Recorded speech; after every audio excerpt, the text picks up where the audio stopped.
Brilliance Audio presents Poisoned Love, the true story of ER nurse Chaz Higgs, his ambitious wife, and a shocking murder.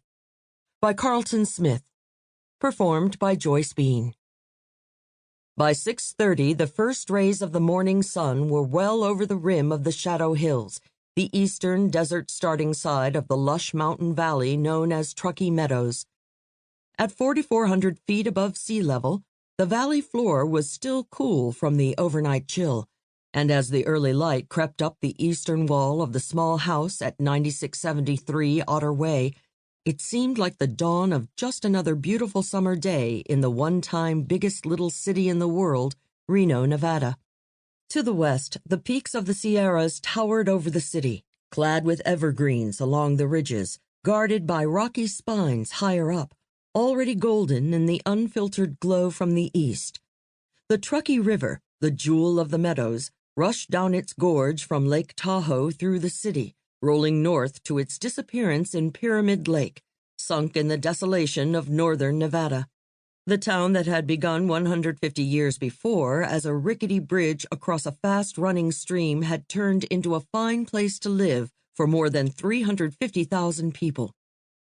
At 6:43, one of those people, William Charles Higgs, known to his wife, his friends, and his co-workers as Chaz, punched 911 on a telephone in the same Otter Way house and calmly requested medical assistance.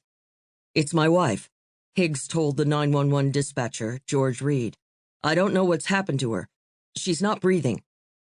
He'd attempted CPR, cardiopulmonary resuscitation, Higgs said, but he couldn't get a pulse. Higgs gave Reed detailed instructions on how to get to Otter Way, what streets to take, where to turn. "How long do you think you're going to be?" Higgs asked. "She's not responding at all. I don't know what happened to her. I came back in the room and she was sleeping. She has a mitral valve prolapse, was feeling really stressed the last month or so." As far as Reed could tell, it didn't sound as though Higgs was actually doing any CPR. Usually, he could hear callers gasping between delivering bits of needed information. The telephone went silent. Not disconnected, just put down unattended. Within 6 minutes, an emergency team from the Reno Fire Department had arrived at the house, followed seconds later by 2 paramedics from the Regional Emergency Medical Services Authority, also known as REMSA. The REMSA paramedics saw a man outside waving them on. Breaking to a stop, they rushed inside where they encountered 4 firemen in a small master bedroom. There, lying on her back in the bed, a woman in a tank top and pajama bottoms appeared to be dead. The firemen removed her from the bed and put her on the floor, where paramedics Ben Pratt and Manny Fuentes began resuscitation attempts. Pratt saw that the woman was not breathing and had no pulse, just as he'd been advised by the 911 dispatcher. In fact, her heart had stopped and her pupils were fixed and dilated. But Pratt refused to give up. He inserted a plastic intubation tube into her throat to make sure the airway was clear, while his partner Fuentes began artificial respiration with a hand bellows.